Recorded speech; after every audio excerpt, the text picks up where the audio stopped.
ADM Value est heureux de vous présenter l'émission Décryptage.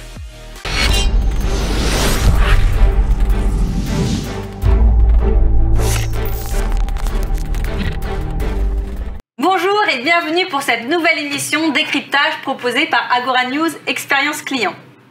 Alors, lorsque nous parlons d'expérience client, nous ne pouvons occulter les collaborateurs et leur expérience. Les entreprises s'engagent d'ailleurs de plus en plus pour la satisfaction de leurs collaborateurs. Ces entreprises engagées sont-elles des aspirateurs à talent? Comment font-elles pour les attirer et les fidéliser? Comment pouvons-nous percevoir l'impact sur les clients? Alors, des questions auxquelles on va pouvoir répondre aujourd'hui grâce à nos trois invités que j'ai le plaisir d'accueillir. Alors, Nandini Colin, elle a exercé dans plusieurs pays des fonctions de SVP RH, transformation et diversité, et de partenaire conseil au sein de COMEX de grands groupes. En 2018, elle a cofondé la formation Les DRH au cœur des conseils d'administration avec le Cercle de l'excellence RH et les SEC. Elle est actuellement directrice académique d'un programme dirigeant à l'ESCP. Elle siège au comité scientifique d'une start-up dans l'EdTech. Elle a publié également de nombreux ouvrages et d'articles sur les questions de gouvernance, de leadership, de raison d'être et de capital humain. Et Nandini est également originaire de l'Inde où elle a vécu et j'espère qu'elle va pouvoir nous faire voyager aujourd'hui. Charles-Henri Wesser-Deshorst est donc mon deuxième invité. Il est titulaire de 2 doctorats. Il est professeur émérite à HEC Paris. Il a été auparavant également professeur à l'ESSEC et aussi directeur de l'ESC Marseille, qui est aujourd'hui d'ailleurs Catch Business School. Il a publié de très nombreux articles et une vingtaine d'ouvrages dans les champs du management et du GRH. Il est président de la GRH depuis 2017, l'association d'académiques francophones de GRH, qui représente plus de 1000 chercheurs et d'enseignants dans 15 pays différents. Il est par ailleurs le responsable des relations avec les entreprises de la FNEJ et Senior Advisor chez Conferry France. Il intervient régulièrement en formation, en conseil, en Europe, en Asie et en Afrique. Voilà pour nos 2 invités. Et on a le plaisir aussi d'accueillir Charles de Saint-Rémy, que vous connaissez déjà si vous avez vu la dernière émission. Bonjour Céline. Bonjour, vous êtes le cofondateur du studio Storytelling Winner Inc., un studio qui aide les entreprises à communiquer de manière moins institutionnelle. Tout à fait. Alors Charles, on va commencer avec vous, avec votre petit billet d'humeur. Tout à fait. Merci Céline. Alors j'avais une question pour nos invités. Je voulais savoir, Charles-Henri, est-ce que vous êtes engagé? Eh bien, si je n'étais pas engagé, je ne serais pas à vous parler aujourd'hui. Donc je suis totalement engagé. Je suis ravi d'avoir été invité par Céline. Je suis totalement engagé. D'accord, quelqu'un de parfaitement engagé. Céline, est-ce que vous êtes engagée? Je crois que je suis engagée. Vous allez me le dire. Oui, Nandini? Complètement engagée, ravie d'avoir été invitée par Céline et ravie de parler d'un sujet qui me tient particulièrement à cœur, donc très engagée. Très bien, nous n'avons que des gens engagés sur ce plateau et donc on s'en félicite. Mais c'est pas toujours facile de savoir si on est engagé. Alors les entreprises, alors déjà de quel engagement on parle? Est-ce qu'on parle d'engagement collaborateur, d'engagement citoyen ou d'engagement client? Bon. Les entreprises ont des KPI pour mesurer l'engagement de leurs collaborateurs et de leurs clients. Mais moi, je ne sais pas toujours si je suis engagé. Quand j'étais jeune, en fait, il y avait une façon de s'engager. C'était dans l'armée. Puis, j'ai appris à faire du ski. Et là, je me suis engagé, mais dans la pente. J'ai eu ma flèche de bronze. C'était mon premier KPI d'engagement. Mais aujourd'hui, quand je renonce à acheter de l'eau en bouteille, il n'y a personne pour me donner ma flèche de bronze. Quand j'achète du café équitable, c'est différent. Parce que là, la caissière va voir que je suis engagé. Sauf si elle est automatique. Mais là, il suffit que je rajoute des lingettes et une entrecôte dans mon caddie pour semer le trouble. À chaque fois que je rentre du Monop, je ne sais pas si je suis engagé. Mais alors, au travail, ça doit être un petit peu différent quand même, Charles. Au travail, c'est quand même parfois assez flou aussi. Hein. Pour s'engager, on sait aujourd'hui que travailler ne suffit plus. Il faut aussi participer à l'ambiance. Mais moi, si je préfère finir mon PowerPoint plutôt que d'aller à un pot de départ, est-ce que je suis moins engagé que Daniel qui, lui, est en train de boire des mojitos? C'est une question. Et puis alors, sur ce pot de départ, est-ce que si je donne que 5 € pour un cadeau à quelqu'un que je ne connais pas, est-ce que je suis assez engagé? C'est une question. Hein? Parce que c'est pas en bouffant les chipsters avec des gens qui se barrent qu'on va changer le monde. Non, je m'énerve pas, Céline. Hein. Je pose juste la question. Parce que l'engagement, en fait, c'est aussi simplement travailler. Mais là aussi, attention au surengagement. Quand on se met à pleurer tout seul devant Excel, alors que les chiffres sont bons, c'est plus c'est plus de l'engagement, c'est du burn-out. Alors, on fait comment pour faire des after-work en télétravail? Oui, alors effectivement, en ce moment, il n'y a plus trop d'after-work, hein, on est tous en télétravail, donc il faut s'aligner à distance avec les valeurs de l'entreprise. L'innovation, par exemple. La valeur par excellence d'un monde en transformation. Innover, c'est think outside the box, comme on dit, hein. Il faut sortir du cadre. Alors du coup, moi, je vais souvent marcher dans les bois parce que j'ai souvent des insights quand je croise des biches. Et le problème, c'est que mon Skype, dans ce cas-là, indique absent. C'est pas exactement le KPI préféré de mon N+1. Alors il faudrait créer un statut en train d'innover. Ce serait moins flou. Alors comment on fait, Charlie? Eh bien, en fait, on fait comme on veut, Céline. Hein. Chacun sa route, chacun ses contrats. Vos engagements n'engagent que vous. Et vivement qu'on réouvre les télésièges, parce que mesurer l'engagement quand on fait du ski, c'est quand même plus simple. Merci Charles pour cette chronique. Alors en attendant de faire du ski, on va parler donc d'engagement, de collaborateurs, des clients et donc de symétrie d'attention. Donc je rappelle que la symétrie des attentions, c'est le fait, si je globalise, d'avoir un collaborateur satisfait qui va donner un client satisfait. Et cette notion, Charles-Henri, est-ce qu'à votre avis, c'est une notion qui est comprise en dehors du périmètre de l'expérience client dans une entreprise? Est-ce que ça peut être compris par toutes les parties prenantes? Alors moi, ma vision de la symétrie des attentions, c'est précisément pour la première fois qu'on a mis en balance quelque chose qui va être tourné un peu vers l'extérieur, vers les clients. Donc là, on est dans une situation en posture traditionnelle, puisqu'on a toujours dit que le client était au cœur de l'entreprise. Mais par contre, ce qui a été intéressant avec cette symétrie des attentions, c'est qu'on a mis le focus sur les collaborateurs. Et je trouve quand même incroyable qu'il ait fallu autant de temps pour s'apercevoir que les collaborateurs étaient le premier pilier de la satisfaction des clients. Enfin, c'est absolument absurde de penser le contraire. Je veux dire. Donc en fait, tout le monde dans l'entreprise est concerné. Les DRH vont jouer évidemment sur ce levier, hein, précisément pour développer cet engagement qu'on vient d'évoquer. Mais je veux dire, toutes les parties prenantes sont concernées. Et je suis abasourdi par le fait que des entreprises se soient autant focalisées sur le client en oubliant le collaborateur. Une grande entreprise que je n'aimerais pas, un jour, je lui propose de faire venir le fameux Vinit Nayar, ce dirigeant indien qui a écrit « Employé d'abord, client ensuite ». C'était en 2011. En 2011, on me répond « Non, la priorité, ce sont les clients ». 2 ans après, cette même entreprise, grande entreprise française du CAC 40, m'a dit « Ah ben finalement, on va faire venir Vinit Nayar parce qu'on s'est rendu compte que les collaborateurs étaient fondamentaux pour faire plaisir aux clients et finalement aux actionnaires ». Alors justement, sur ces collaborateurs, comment on fait pour rendre les managers responsables de cette expérience collaborateur? Les managers, attendez, ce sont les premiers acteurs de cette expérience collaborateur. Là, les entreprises, depuis une quinzaine d'années, ont parlé de marque employeur, hein, puisqu'il y a un lien. Alors, marque employeur, c'est communiquer sur ce qu'est mon entreprise, sur ce qu'elle fait de bien, etc. Mais la réalité, j'étais très surpris quand j'ai vu apparaître ce concept de marque employeur. Parce que dès le début, j'ai dit le truc le plus important, ce n'est pas la marque, c'est pas ce qu'on dit, c'est ce que les gens vivent au quotidien. Eh bien, qu'est-ce qui est important pour un collaborateur? Dès le premier jour de son arrivée dans l'entreprise, c'est la façon dont il est accueilli et ensuite dont il va vivre. Donc cette expérience, c'est un combat quotidien des managers, avec l'aide quand même un peu des RH. Les RH ont un rôle pour mettre un peu en musique, mais le vrai acteur de l'expérience collaborateur, c'est le manager au quotidien. Le reste, j'allais dire, je le dis en anglais, c'est du bullshit. Très bien, merci. Alors justement, vous venez de le dire, les DRH ont un rôle. Alors ça tombe bien, puisqu'on a l'occasion d'avoir une DRH comme invitée. Donc Nandini, j'ai une première question qui est, en tant que DRH justement, pour vous, en quoi les collaborateurs ont une influence sur cette expérience client? Bien, j'ai envie de vous répondre par un exemple très concret qui est assez proche de nous. Finalement, après le confinement, on a vu les boutiques rouvrir et avec ces jolis panneaux, nous sommes heureux de vous retrouver. Expérience client, vous allez dans cette boutique quelques mois plus tard, vous allez faire vos achats. Vous passez à la caisse et là, la vendeuse, vous voyez qu'elle fait une mine effroyable et donc du coup, vous engagez la conversation et la vendeuse vous dit « je viens d'apprendre que la boutique ferme et on a été informé aujourd'hui et elle va fermer dans 2 jours ». C'est ça l'influence, c'est-à-dire que la vendeuse qui parle à ses clients c'est cette personne qui est aussi une collaboratrice finalement.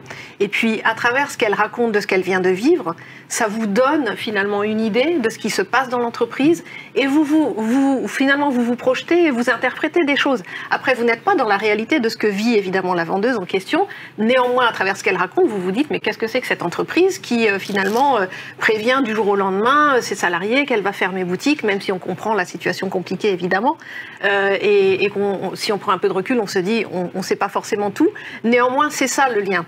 C'est-à-dire que dans ce qu'on vit dans l'entreprise, même si on n'est pas au quotidien en relation avec le client directement, en fait, d'une certaine façon, le client ou la cliente va percevoir des choses de ce qui se passe dans l'entreprise à travers sa propre expérience, que ce soit en boutique ou dans d'autres circonstances. Je prends cet exemple-là parce que c'est, me semble-t-il, le plus parlant, mais il y en a beaucoup d'autres. Et en fait, aujourd'hui, de plus en plus, il y a une prise de conscience et c'est une bonne nouvelle. Et effectivement, je suis d'accord avec Charles-Henri, c'est vrai que ça a tardé, mais c'est bien qu'il y ait cette prise de conscience parce qu'après tout, l'activité d'une entreprise ne s'exerce qu'à travers ses collaborateurs.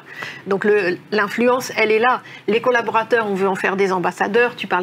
Vous parliez de marque employeur tout à l'heure, mais en effet, on ne peut être ambassadeur que parce qu'on raconte des choses qui correspondent à ce qu'on vit. On n'invente pas ce qu'on raconte, en fait. Donc tout ça est intrinsèquement lié, de la même façon que vie professionnelle, vie personnelle.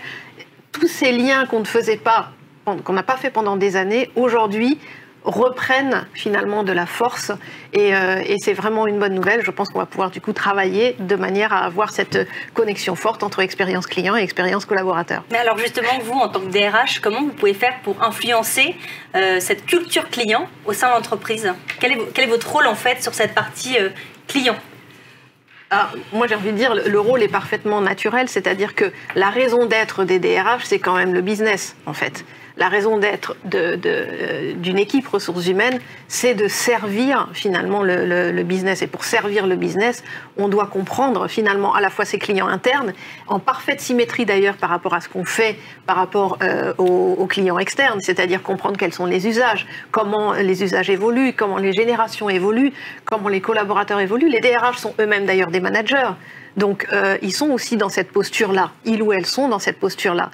Donc, le rôle des DRH, c'est vraiment d'appliquer en interne ce qu'on applique finalement sur le parcours client en externe, du coup de promouvoir des organisations et de mettre en place des organisations qui sont tournées à la fois vers les clients internes, mais pour faciliter le travail des clients internes vis-à-vis des clients externes et pour faciliter la performance de l'entreprise. Donc le rôle des DRH est absolument central dans ce contexte, puisque aucune entreprise... Est-ce que vous imaginez une entreprise qui puisse faire ce qu'elle a à faire sans aucune ressource humaine ? En fait, ce qui est incroyable aujourd'hui, c'est qu'on se rend compte que sans salariés, ou pas d'ailleurs, quelle que soit la forme d'ailleurs contractuelle, j'ai envie de dire, on se rend compte qu'on ne pourrait rien faire. Et du coup, on se pose la question de comment on va donner envie à nos équipes de revenir au bureau quand tout le monde pourra revenir au bureau normalement. Est-ce que le bureau de demain sera différent ? Est-ce que ce sera plutôt une forme de travail hybride, etc. On se rend bien compte que sans les collaborateurs, il ne se passerait rien. Comme si, sans les clients, pareil, on ne pourrait vendre à personne, en fait. Donc tout cela va ensemble. Il faut des clients et il faut aussi des collaborateurs pour faire le job, en fait. Et est-ce que vous avez justement une recette un petit peu magique qui permet de réconcilier les DRH avec ceux qui travaillent la direction expérience client, les directions commerciales? On dit souvent, j'ai entendu souvent dire, les directeurs commerciaux, par exemple, que les DRH étaient loin du business. Comment on fait pour réconcilier les deux et faire en sorte que ça matche et que ça converge? D'abord, la réconciliation, je pense, chacun est partie prenante de cette réconciliation. C'est-à-dire qu'il faut travailler très, très en amont. Il arrive que les entreprises fassent appel aux DRH et aux équipes RH quand il y a un problème. Donc, si vous faites des DRH plutôt des pompiers, et des équipes RH des pompiers, à ce moment-là, vous n'arriverez pas à atteindre cet objectif. Mais encore une fois, la raison d'être des DRH, c'est pas d'être des pompiers. Chacun son métier. Le métier des DRH, c'est de faciliter la performance de l'entreprise. Et donc, quand vous travaillez en amont, à ce moment-là, toutes les équipes travaillent ensemble. Ensuite, il y a un facteur qui est extrêmement important, c'est la collaboration. C'est le fait de faire travailler le collectif et non pas en silo. je pense qu'on est en train de se rendre compte que les organisations qu'on a mis en place, les modèles qui étaient vraiment par fonction et du coup par silo, sont des modèles qui sont voués finalement à l'échec à terme, parce que ce qui est important, c'est de travailler en amont et de faire collaborer finalement toutes les parties prenantes et aussi toutes les directions et tous les services. Donc la magie, elle s'opère à partir de ce moment-là, et c'est ça qui est extraordinaire et ce que j'adore dans ce métier, c'est quand vous êtes très en amont, quand vous êtes au cœur de la stratégie de l'entreprise et que vous travaillez vraiment main dans la main avec l'ensemble des fonctions concernées vers une même raison d'être et vers un même objectif, à ce moment-là, en fait, il n'y a plus de frontières entre expérience client et expérience collaborateur. Merci. Alors justement, quand on parle de raison d'être, je me tourne vers Charles-Henri. Charles-Henri, c'est quoi une entreprise à mission et en quoi une entreprise à mission a plus de chances finalement, à votre avis, d'attirer les talents? Et est-ce que vous avez un exemple précis à nous donner d'une entreprise qui pourrait vous inspirer? Alors j'en ai plusieurs. Alors d'abord, l'entreprise à mission a été officialisée par la loi Pacte de mai 2019. D'accord. Donc ce qui est intéressant, c'est que c'est très récent. On est un rare pays dans le monde qui a vraiment formalisé cette idée. L'entreprise à mission, c'est une entreprise qui concilie des objectifs économiques, de résultats économiques, je veux dire, il faut faire du business, avec des objectifs sociaux et environnementaux. Mais l'entreprise à mission, c'est le troisième étage d'une fusée. C'est ça que comprennent pas vraiment les gens. Il y a d'abord la notion de raison d'être. La raison d'être, c'est pour la première fois une formalisation de l'objectif de l'entreprise qui, une fois de plus, associe économique et social et environnemental. Cette raison d'être, on peut simplement la déclarer et la mettre sur son site web, encore. Le deuxième étage de la fusée, c'est de la mettre dans des statuts. Et là, on devient sérieux. Par exemple, une entreprise comme Carrefour, l'année dernière, a déclaré une raison d'être, Food for Good. Le troisième étage, c'est l'entreprise à mission. Et c'est là où ça devient intéressant, parce que l'entreprise devient véritablement à mission si, elle a mis dans ses statuts la raison d'être, deux, qu'elle prévoit des objectifs sociaux, environnementaux formellement, et troisième étage, troisième niveau, c'est un organe de surveillance qui est très important. Donc aujourd'hui, alors, on a plusieurs exemples d'entreprises à mission. La première entreprise à mission en France a été en fait formalisée, enfin les statuts ont été passés début décembre 2019 par Yves Rocher, le groupe Rocher. Puis après, il y en a eu d'autres. Il y a eu, je vais prendre quand même celle à laquelle je pense, c'est la Maïf, évidemment. La Maïf, juillet 2020, s'est déclarée entreprise à mission formellement. Et la Maïf est un cas intéressant parce que son dirigeant, Pascal Dumurger, en août 2019, avait publié un livre qui a marqué un peu son époque, on va dire. Le livre s'appelle « L'entreprise du 21e siècle sera politique ou ne sera plus ». Ce qui veut dire que l'entreprise doit s'occuper de problèmes de société. Et donc, c'est ce qu'ils ont fait très concrètement. Et un exemple formidable qui a fait un peu de bruit fin avril 2020, au début on était en plein confinement, quand ils ont annoncé à leurs sociétaires, et j'en suis un, qu'on allait avoir un petit remboursement en raison de la baisse des accidents automobiles, puisqu'il n'y avait plus de trafic automobile. Et j'ai reçu, à titre personnel, 67 € que j'ai reversé à une association, puisque dans la lettre que nous avions reçue, il fallait soit le récupérer pour soi, soit le donner à une association. Donc vous voyez, c'est le sens même d'une entreprise à mission. D'accord. Et en quoi, selon vous, ces entreprises-là vont attirer plus? Alors moi, ça va être très clair. Les jeunes d'aujourd'hui, y compris des jeunes HEC, sont de plus en plus attirés par des entreprises qui ont un vrai rôle dans la société. Et si vous n'êtes pas entreprise à mission, ça va être très compliqué. Et je dirais, vous parlez de jeunes qu'on va attirer, c'est-à-dire des futurs embauchés, mais moi, les clients aussi. Oui. Enfin, je dirais que la décision, comme vous disiez, vous achetez votre café équitable, c'est exactement ce qui va se passer. Et en plus, avec la communication digitale que nous avons aujourd'hui, je veux dire, les jeunes ne se gênent pas pour parler des entreprises. Alors justement, ces jeunes qui recherchent du sens, ces entreprises à mission, à votre avis, est-ce que les managers d'aujourd'hui sont prêts à manager ces nouvelles générations? Alors, moi, je suis incapable de répondre à cette question parce qu'il y a autant de managers que d'individus. Alors, il y a quand même une bonne nouvelle, c'est qu'on a eu des générations, et on les a formés, même à HEC, de managers qui ont été command and control, c'est-à-dire qui ont été très hiérarchiques, très directs. Moi, je crois en l'être humain, et je suis persuadé qu'ils peuvent évoluer. Même pour des gens qui, pendant des décennies, ont fonctionné à l'ancienne, vont évoluer. La pandémie joue un rôle, hein, parce qu'on a vu se développer des expériences formidables, parce que les gens étaient éloignés de leur manager, de fait, et donc ils ont pris. Et puis, il y a quand même une dernière chose, c'est qu'un escalier, ça se balaye par en haut. Hein, et j'aimerais bien que les managers d'en haut, c'est-à-dire les dirigeants, changent aussi, avant de faire changer les autres. Merci. Je crois que vous avez emmené un livre dont vous vouliez parler. Alors, juste un mot, c'est mon ami David Autissier, qui est intervenant à l'ESSEC, et qui a sorti ce livre très intéressant sur les entreprises à mission et raison d'être, et avec plusieurs auteurs. Il y a des témoignages d'entreprises, et notamment, vous voyez, il y a le nom d'Emery Jacquilla, qui est le président, non pas, ou le directeur général, non pas de la MAIF, mais de la CAMIF. Et la CAMIF est une entreprise aussi très intéressante, puisque je crois qu'elle s'est déclarée aussi récemment entreprise à mission. D'accord, donc on peut se procurer c'est chez Duno, et c'est le premier auteur et l'auteur principal, David Autissier, hein, que je salue ici. Merci.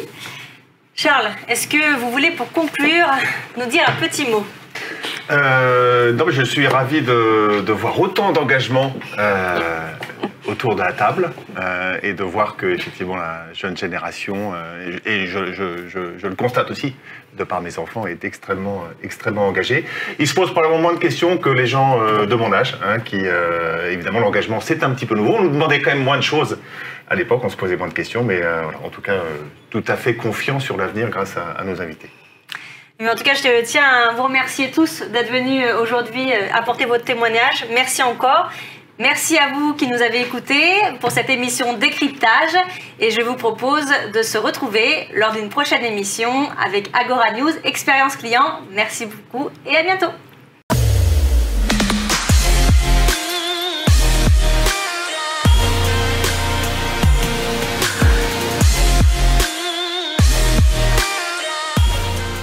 L'émission Décryptage vous a été présentée par ADM Value.